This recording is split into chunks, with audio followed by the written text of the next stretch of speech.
Hi, I'm Fran of Body by Fran Training, and these are my top 5 ab exercises for pole dancers. This first exercise is one we see in pole classes all the time, and that's for good reason. It's a really great exercise for building strength, not only in the abdominals, but in all of the muscles used in pole dance. So it's a pole crunch. Don't worry, if you haven't been able to get your feet off the floor yet, got a variation for you. We're going to start with the inside hip just in front of the pole. You don't want to be way over here. That's a lot of body in front of the pole. Just touch your cheek. Take your inside arm straight across so that it's parallel with the floor and bring the hand up. Squeeze, squeeze. No chicken wings. Squeeze. Bring your other arm right up here. Now, for those of you who are just starting out or need to build a little strength, this first variation is excellent. Tighten the tummy and pull one knee in at a time. Pulling in and down on the pole, though. We're not just hanging out here. This upper body is working, pulling the elbows down towards the hip bones. Then, as we begin to feel stronger, we can lift the feet up.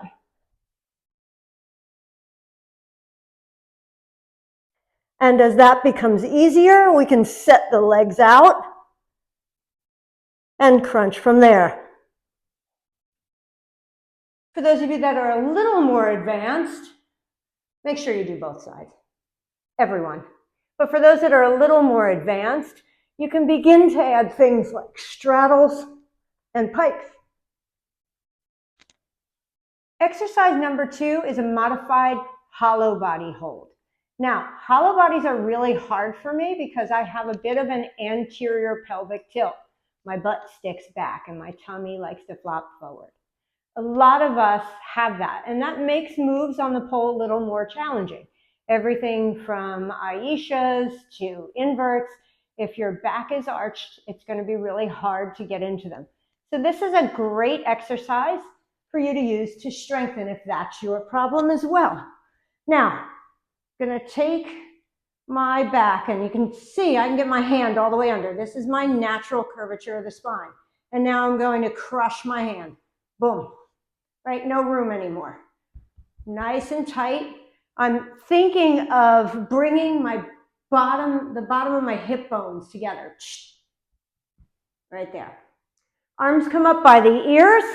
Biceps stay by the ears as I lift the entire torso up, right? So I want my shoulder blades to come up as high as possible. I don't want to lean with the arms, and I don't want to lead with the neck. Up. Now from here, this might be enough.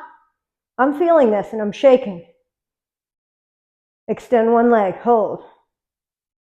You can hold for 10 or 15 seconds. Extend the other leg and hold. If you can hold each leg out for like 30 seconds, you might be ready to try both. Start them up higher at first, and then you can begin to bring them down lower.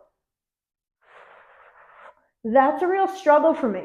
When I have them low, I feel my back start to arch.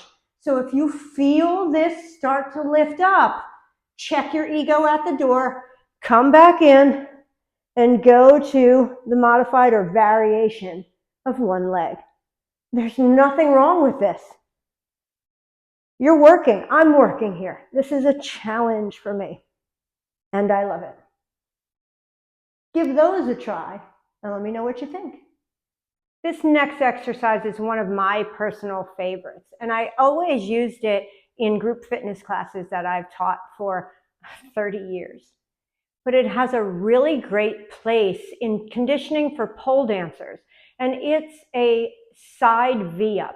We'll be working the obliques, and this exercise is great for when you're starting to get into things like handsprings, where you really need to get that oblique compression and strength in the side of the body. So we're going to start on the flat part of the butt, the side butt, right? And we're going to come down on the forearm. So I'm on my left forearm and my left side butt. Now, my feet are kind of in front of me. So if you see me from the side, the feet are coming this way, right? Boom. They're not way out here. It's kind of on an angle. My knees are pressed together and my feet are pressed together and the heels are turned upward. If you lead this exercise with your toes up, you're going to feel your hip flexors doing the majority of the work. We want to feel the obliques, the side of the body doing the work here. Pull the navel in, tummy tight. Bring the hip bones together. Nice tight transverse abdominis. Feet together, knees together. Up. 2, 3, 4, 5, 6, 7, 8, 9, 10. Again, if you're starting to feel your hip flexors, turn the toes downward and the heels up. We have to do both sides. And so if you need a little bit more here, if you find that these are kind of easy, take a hand behind the head and add an upper body crunch. 3, 4, 5, 6, 7, 8, 9, and 10.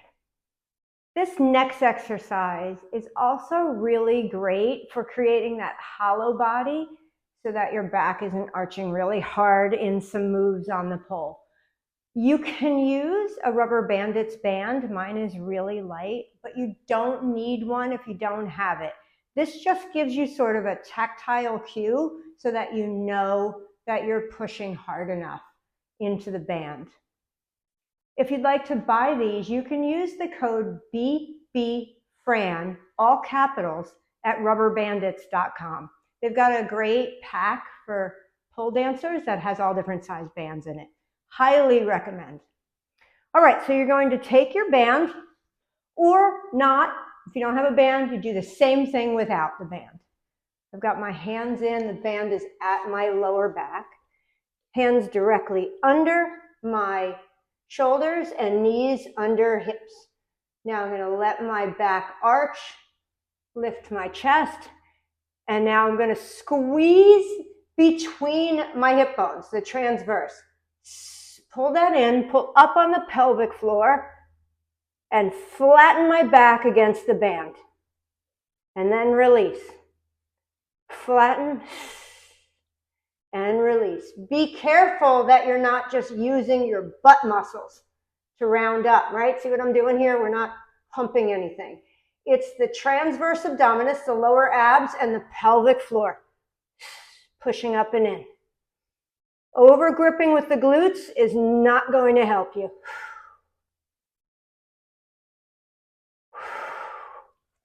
And again, how to do it without the band. Same thing, it's going to take a little bit more mind-muscle connection. The movement is little.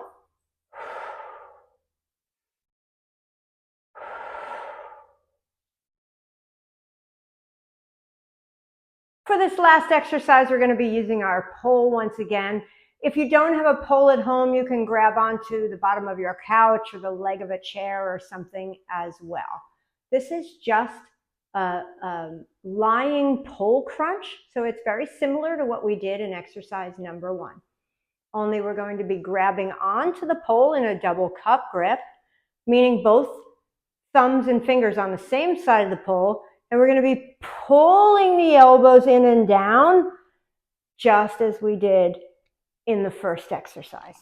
All right, so we want to start with the head about a hand's distance away from the pole. Grab that pole in double cup grip, pull the elbows in and down. Now the elbows aren't touching. They're pulling in and down towards the hip bones, right? So they're about hip width apart.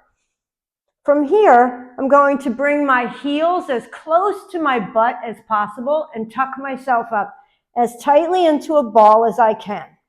From this, I'm going to then bring my knees to my nose. Notice I'm not swinging. I'm pulling against the pole and curling up.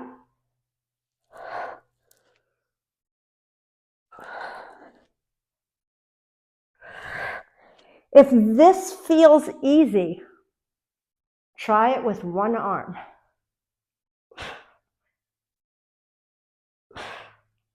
But make sure you do both sides.